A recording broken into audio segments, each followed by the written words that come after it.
Hey skiers, I'm Jeff from skiessentials.com. And I'm Bob. How's it going? Bob and I are here today to talk about the 2026 Salomon QST 94. It is not the first time we've talked about the QST 94. We had it in our introduction video. We also recently did a ski test behind the scenes video. Yep. It's definitely not the first time we've talked about next year's QSTs. We did an on-snow review of the QST 100. We both brought a pair of QST 100s. And if you want to go even further back, why not? We sat at Alta about a year ago, a little more than a year ago exactly, with Kanta, and he showed us some new QSTs, I think on a laptop screen or pieces of paper. I don't remember. I think it was his phone. Might have, yeah. But had a very informal, just kind of like chatting about the Yeah. new skis, the direction that they were going to go. I then got to see them in Annecy at their headquarters in France, skied them in Switzerland. So it's been a major theme of the last year. Yep.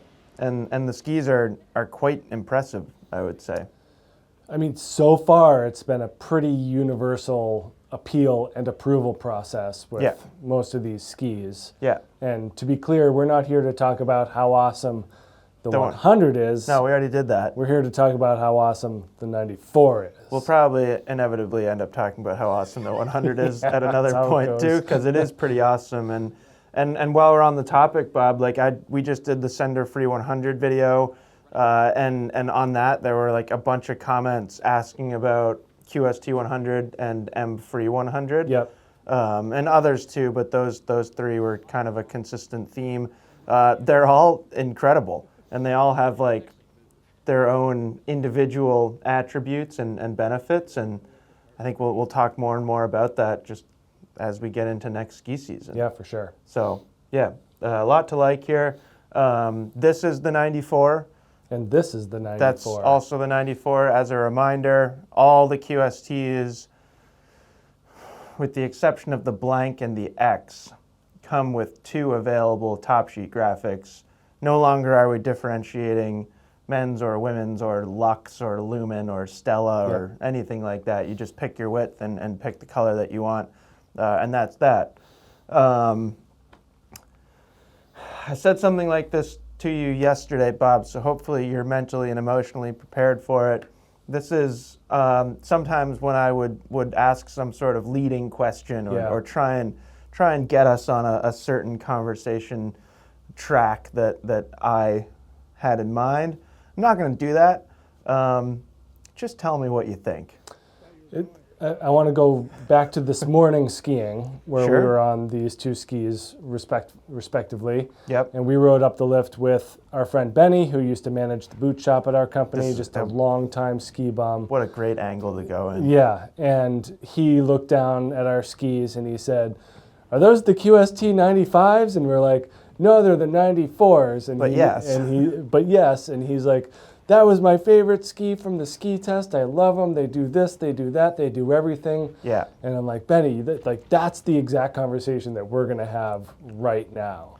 Yeah. So it's just it's a far-reaching thing, and from my perspective, this QST 94 encapsulates everything that a mid-90s all-mountain ski should be.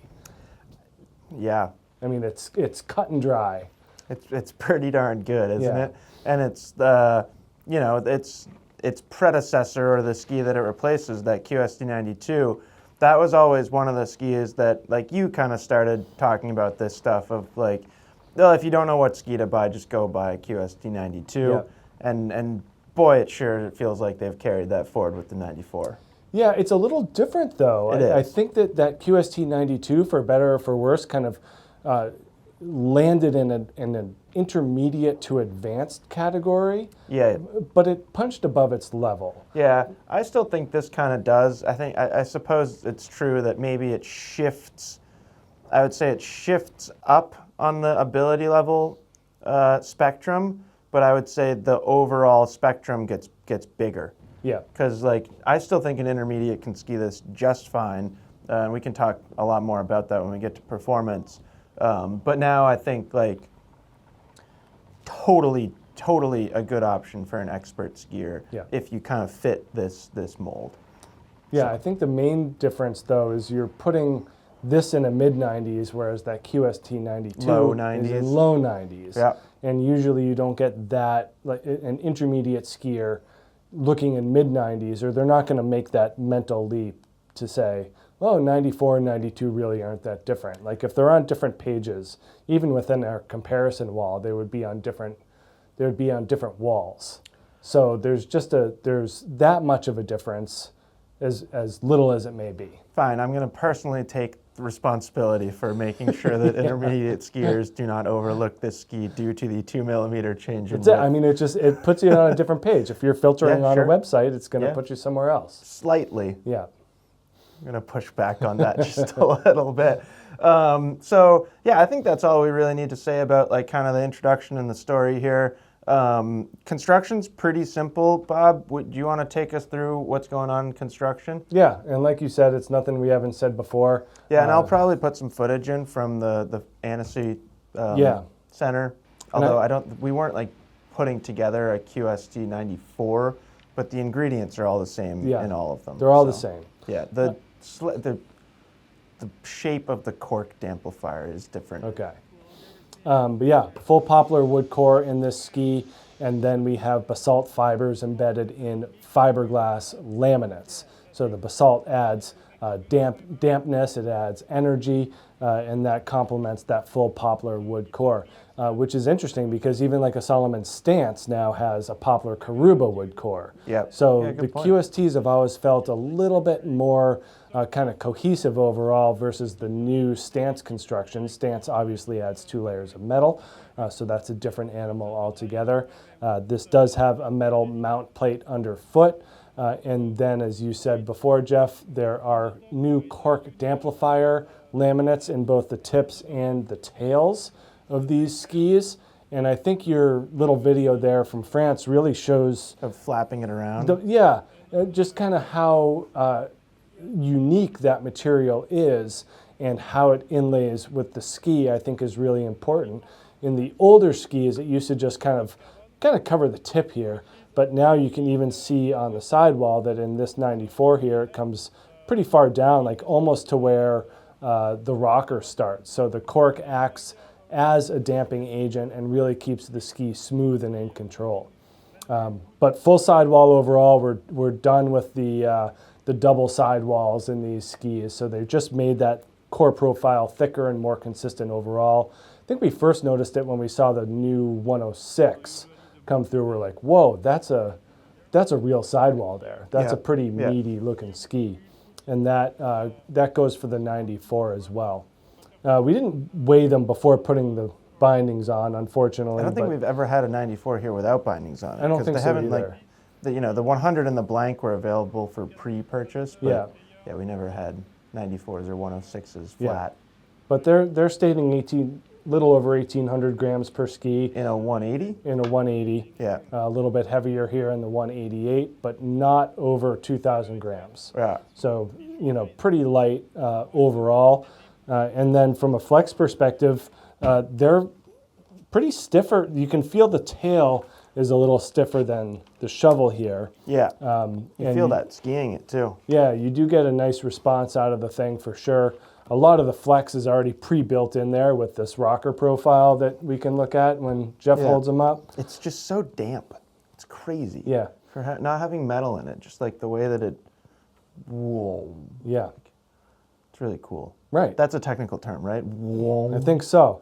And one of my favorite things we talked about, especially with in our 100 on snow review, was that when the ski does this on the ground in some of our videos, it gets misconstrued for chatter. Where in reality, it feels like the ski is doing what it's designed to do. Yeah, it feels like suspension. Which is like suspension. Definitely felt that today skiing like heavier spring snow. Totally. You just feel the tip like absorbing, but not getting like deflected off track. So like the ski just stays really composed and consistent. Even though, visually it does, like you see movement, but you don't like feel movement when you're skiing them. It's kind of cool. Yeah, for sure. Yeah. But yeah, that's pretty much it in terms of construction. Like you said, the ingredients aren't that out of the ordinary. Yeah. But when we talk about shape and line them up back to back, and even in comparison to this 100, that's where things get interesting. Yeah, you want to talk about shape? Yeah. I mean, it's an interesting conversation because I feel like normally when we talk about shape, we're kind of just saying the same things, but this has a lot of things going on with it that you don't really see with other skis very often. So, I mean, you can come along with me, I'd say, Bob. First thing I'll point out is this big, wide, spoony shovel.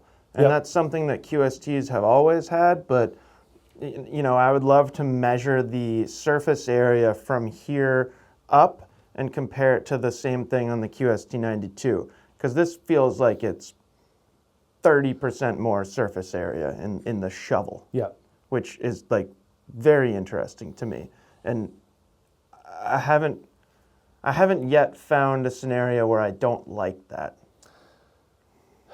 You feel it sometimes getting a little catchy if it's like really heavy, dense, deep snow. But yeah, for the most part, love this tip shape. Good amount of tail rock or tip rocker in this ski. I'm curious, like back to back with 100. I do believe it's less than the 100. Yeah, it's less than the 100, but it's still like a good amount. And when you have them side to side, Bob, there you can see the corked amplifier. Yeah, a little longer in the 100. And then to me, where this ski really starts to get interesting, yeah, there's camber underfoot. That's important. But this tail is fascinating. And you know what it reminds me of? It reminds me of when we had all those conversations about enforcer shovels, which was like, you know, kind of a new thing or a new way to think about a ski and its shape. You know, Nordica used to do that thing. I think they still do, where they have like the slanty thing on the base that like shows the contact point versus point versus rocker point, and kind of the same thing is going on here with this tail. So rocker starts way down there where my hand is, but the widest point of the tail is all the way up here, and even then it's like pretty much square. Like it's not tapered as much as it is rockered in the tail. Not even close. And that's a main difference between the 100. 4 times as much rocker as there is taper. Yeah. By length. And yeah, like, I mean, while we're on the topic, like in the 100, it's essentially like, you know, it's not a 1-to-1 ratio of like length of rocker to length of taper, but you know, widest point is down here, and then it gets way more pointy. Much rounder, yeah. Yeah. So this is much more consistent with the shapes that we see in most like versatile all mountain skis at this point. So yeah, this tail shape really, really kind of struck me when I first saw it.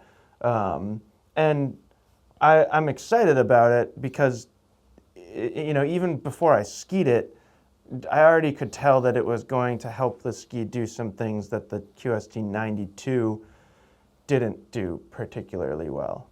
And this 100 or the 98, you know, that is a vastly different tail shape than 98 or 100 or anything outside of even stance line. Anything QST, period, except for the new blank. Yeah. So the 94 and the new blank actually share a similar tail shape, but this is more. I mean, we're looking at a blank right now, if you're wondering what I'm pointing at. This is much more of a stark, like, squared off tail. And that starkness is shown in the performance. Yeah, you know, it's one of those things where the design really lines up well with the performance. I'm going to start here. I assume we're going to start with On-Piste Performance. Sure. So I mean, I think it's fair to say that the QST 94 is more of a Bob ski than a Jeff ski. Do you agree? Directional to a T, I would say, including a further back mount point. It's a great point. I'm glad you brought that up. From this 100, so -8, -9. Yeah, -9 is crazy. Yeah. And I feel it. To me, it feels so weird, especially doing that flat 3 and like wheeling out with nothing behind me. But yeah, kind of like benefited from short tail on that one. But anyways, I do think it's very fair to say that this is more of a ski that you would buy and have in your ski quiver. So I do want to like get most of the feedback from you, but I can't just, I just want to get it out there. The big thing for me in reference to its on-piste performance is how much it surprised me as a carving ski. I don't think we mentioned it, but this 180 here has a 16.5 meter turn radius, which I do think is now important, especially when we're talking about carving. It has no business carving as well as it does, being a like versatile, fun, playful all-mountain ski. The thing absolutely rips carves now, but it does it with like, there's more of a fun factor to it rather than like heavy stiff skis with metal. Like even just like, you know, if you went like QST 94 to Stance 96, like there is a difference there in limitless speed on firm snow. Like this, there's a limit here, but it's pretty hard to get there now, especially compared to the QST 92. And just the way that this ski puts a smile on your face, making carving turns on groomers of basically any snow condition. And we've got it all. Like these 4 pairs of skis have been used to the utmost of our abilities and in our allotted time. Yeah, and like, you know, one of the things that you would look at a ski like this and just assume that it doesn't do very well is really firm or like icy conditions. And that like rubbery cork damplifier thing in the shovel, it just kind of soaks it all up. And then you still get to benefit from a really fun shape and a really fun ski. A lot of responsiveness out of the tail. I am going to kick this over to you at some point, but you know, we talked about that tail shape and how it kind of like it reminds me at least of the Enforcer discussion, which is now a discussion that you basically have about like every ski, because that shape really inspired kind of the new generation of shapes. But you can really play around with weighting the tail and different edge angles and get a completely different finish to every turn that you make. Yeah. And it's really cool. And like that's where to me it still is totally fine for an intermediate, because an intermediate is skiing mostly like this and like this and not like that. And like, yeah, when you get the ski up like that, you feel the tail. Like there's some bite back there, and it can feel like almost like not demanding, but like you need to keep going. Yeah. But if you don't get there, if you just stay right here, it's like the most easygoing thing in the world. So that's it. What do you got, Bob? I want your take now. I really like in this 188 the amount of ski in front of you. So this section right here, you talked about the tail a lot. I'm going to talk about the beginning part of the ski, where when you initiate the turn, even like it's a wide, but it's not heavily tapered. Yeah. So you're actually getting really nice initiation. Yeah, pretty crisp. And then from here to here is just extraordinarily substantial, so you can really build through the turn and play with that turn shape. This one has a 17.5 meter turn radius, and I kind of find that to be almost immaterial because it makes so many different styles and shapes of turns on groomers. I was thinking about that this morning because I was kind of like, my knee's a little sore today, and I didn't feel like gas pedaling it too much, so I was just letting it run, and it was making like big sweepy turns. So yeah, I agree. I think it's hard to find like a relatively short radius like this in a ski this long in general, but this one allows you to do it. I think like lower North Slope, we always talk about that place beyond crossover where it's a little bit flatter. It's just fun to try to see what a ski can do and how it can make a flatter kind of blue square feel fun. Yeah. And that's where something like this, where you access the entirety of the side cut, even though there's some stiffness here, you can really just get into the whole ski. Yeah. But right here is where you feel supreme control and total comfort in various turn shapes and styles. So we can talk about this more in off-piste, but one of my big takeaways is that you don't really turn or carve this ski, you steer it. Like it steers better than almost anything else. Yep. There's no sense of hookiness or potential of catching an edge or anything like that. It's extraordinarily smooth and capable. And there's really no, I mean, the edge grip is great. It really is. It's like that's the part that doesn't really make sense. Yeah, I mean, it's still not an anomaly 94. No, and it's important to like make that distinction. Yeah. It's not a mantra, because now it's close to a mantra in width. Right. Like, it's not. And that's why I mentioned that about like skis with 2 sheets of metal. They do get to a different level, but anything underneath that level, they're like not that fun to ski. Right. And then like the performance ceiling of a QST 94, I guarantee you is higher than you think it is. Yeah. But anomaly, Enforcer 94, you had mentioned a mantra. It's not that. You know, you had mentioned putting a smile on your face. Those skis are more like gritting your teeth, like like that, like an angry type of smile. Yeah. Whereas this is a lot more of a fun and jovial type of smile. 100%. You know, your teeth are still shown. Yeah. But in different ways. You're not like biting your tongue or Nope. Yeah. It's a totally pleasant experience. Yeah. But then, I mean, this tail, you know, it is incredible. And it just kind of twists a little bit, and you can manipulate the flex and the exit point of the turn. Yeah. You can get a ton of rebound out of it if you want, or you can just flick it to the side and have it just smear a little bit. Yeah. It's really amenable to input. You know, I know you as someone who loves making short little turns on the side of the trail. Yeah. And I think it does that equally as well, if not better, than it makes like a carve. Yeah. My only hang up is that it doesn't make my Z-shaped turns because it wants to do S-shaped turns. Yeah. So you do have to just kind of go out of your way a little bit to get it to do that. And a lot of that's from here. Yeah. That's what I feel, is that like as soon as you touch any part of this to the snow, it just wants to bring you into like a fun, friendly, round turn. And just kind of a general overall comparison, I was thinking recently, because I've skied both of these a lot lately, that you have to be mindful here.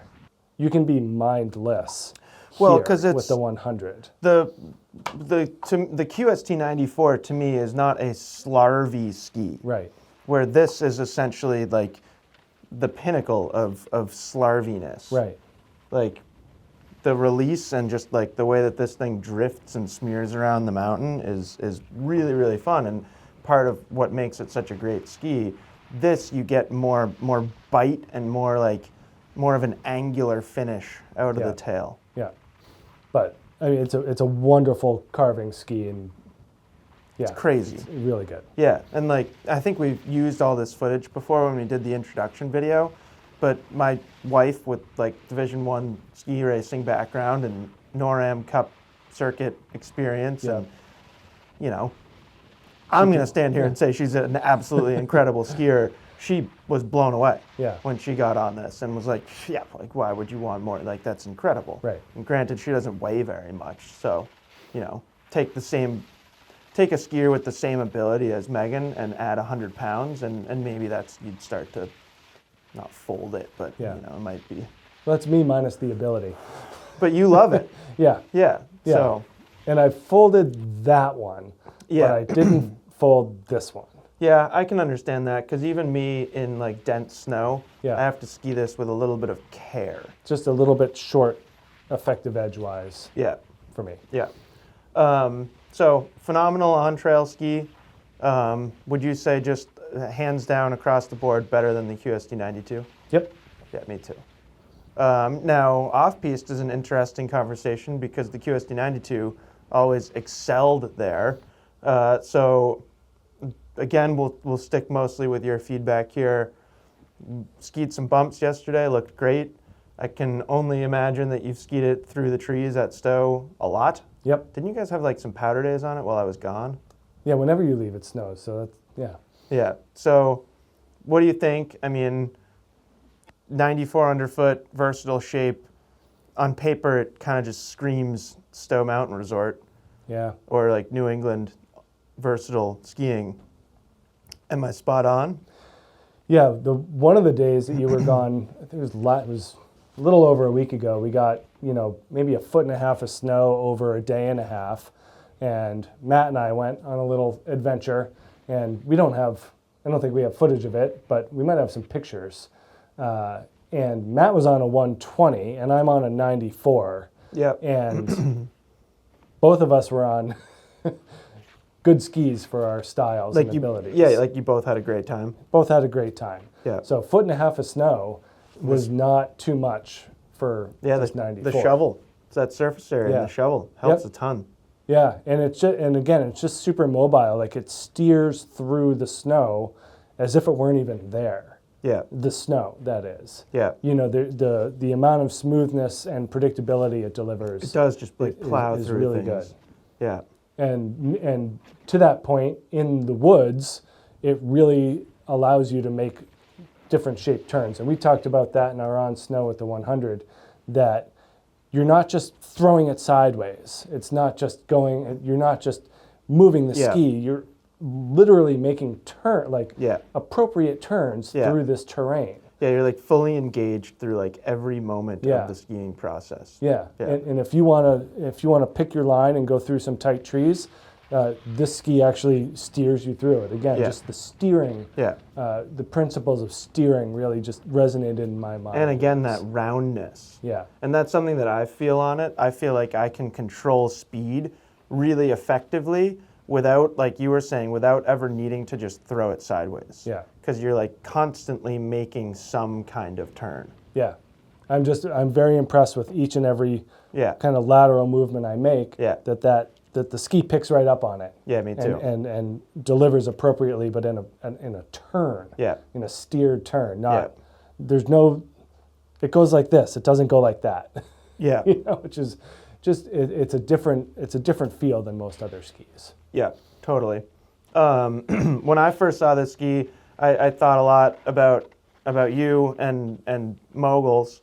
How does it do in moguls? I know like 94, we're starting to get kind of wide, maybe a little clunky, but I'm curious your take. You looked great yesterday. Yeah, but the wide tip it's there. Yeah, you have to be aware of it. Yeah, it's not quite as easy. I do feel like that this is usually I talk about the tail, but I think I'll talk about the shovel here in the moguls where it's a little wide and it does make it hard to drive and get that consistent entry point.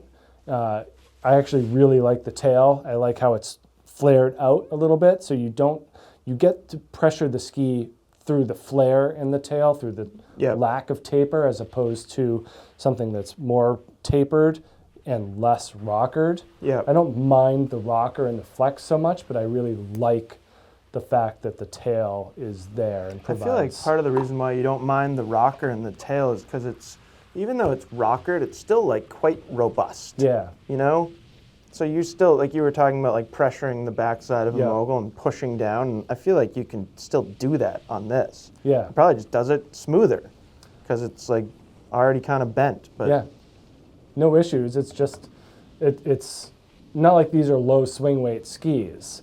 So you can't just throw them, or they don't want to be thrown so fast. Yeah. If you keep it on the snow and make even pressure throughout and really try to... It loves that. Yeah, and really try to keep the ski engaged in the snow, wonderful. Yeah. There are different or better options for really just angling your tips into the moguls. Yeah, that makes sense. This is a lower profile too. There's not as much splay as in some other skis. Yeah. So. Yeah, good point. Yeah, I mean it's perfectly wonderful. It's not my favorite in the moguls, but far from the least. This morning we skied the little couloir thing. Yep. Actually, we didn't GoPro film it because we used it for a snow report, which was funny. But like I was saying, like my knee is kind of sore.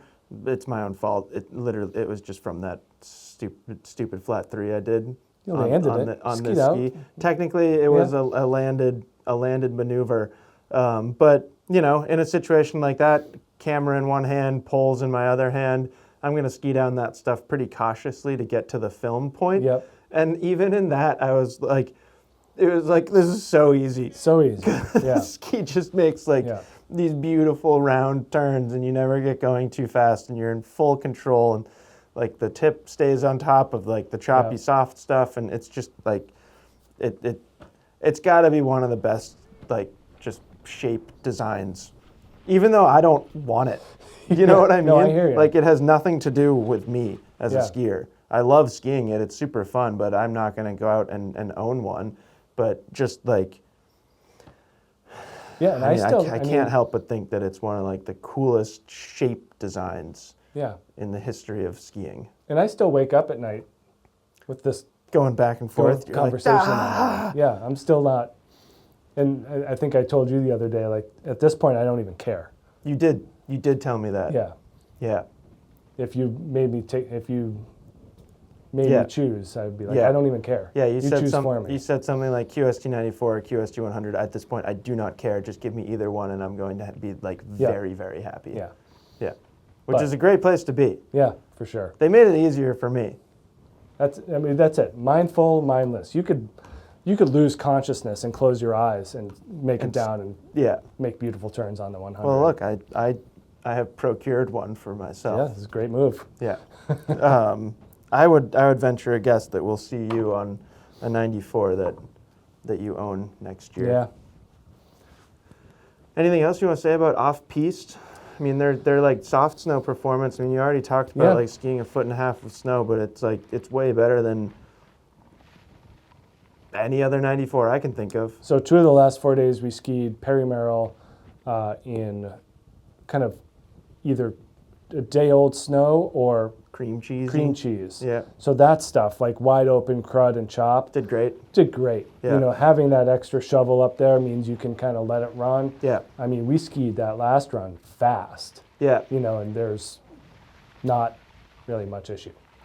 Yeah, again, because this tip just like it stays on top of everything, and then the rest of the ski like it's the ideal balance of like it's stiff enough, but it's soft enough that it like you just like start like kind of like skipping over things, but you still have a good connection to the snow, and it's genuinely hard to explain.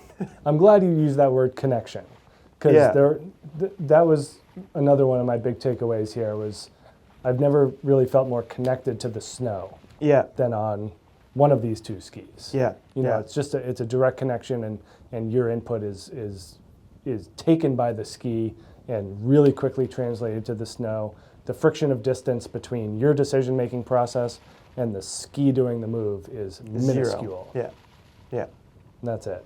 And we more and more in these videos, we've been kind of ending them talking about comparisons, but this is a really hard one. Oh, I came up with one. An Armada Stranger. Yeah, but the Stranger is Stranger. Yeah. Would you agree? But it's short radius. But it's flat, like no taper tail. Yeah. Like hefty. But it's softer. Little softer in the tip, but I was thinking about that where overall that is the an interesting shape with one. the flat tail. Yeah. If you compared a Stranger tail to the 94 tail, there'd be a lot of similarities. I got one for you. Okay. If an M Cross 88 was an M Cross 94 and a little burlier. Yeah. I mean, you know what I mean? And then bow it out. Yeah. As you would going from 88 like to 94. That ski just has so much roundness and so much ease of use, but it doesn't have the performance ceiling as this ski. I like this new direction of hypothetical comparisons. Yeah, well, with this ski, that's like all we got. Yeah.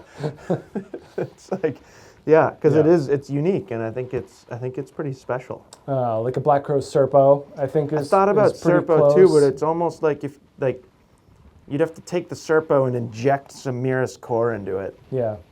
You know what I mean? I don't know. We skied the Serpo earlier this year in a pretty soft snow day, and I had the same kind of reaction as, all right, this thing steers through this ski's so much straighter through here, though. Yeah. It's a little different. But same type of energy, like energetic format coming out of the tail. Yep. I don't know. I'm sure there's more. Yeah. But. Yeah, let us know. You guys are always pretty good at coming up with skis, and leaving them in the comments. Yeah. And we'll let you know what we think, but it's really good. It's hard to communicate how good it is. Yeah. Just like objectively, it's like, and like you were saying with Benny and with like basically every single person that has skied it, like I can't recall anybody being disappointed. The only negative reaction I ever hear about these skis is somebody says they don't like the top sheet graphic. Yeah, and I disagree. I don't have any issues with them. I think the black. I like this better than that. Yeah, I think and that. I like the purple better than your green over there. Yeah, this is the other color for QST 100. Yeah. I feel like people know that. Yeah, I think the black 94 is arguably the best looking out of all the QSTs. Yeah. So that's it. Yeah. Unless you got anything else? No. I think that covers it. Yeah. So that's it. That's the new QST 94. I think you're going to see a lot of them. Yeah. I hope so. I hope so too. I hope people get to experience what we have. Yeah, I hope so too. So that's it. QST 94. Let us know if you have any questions, and we will talk to you soon. Bye.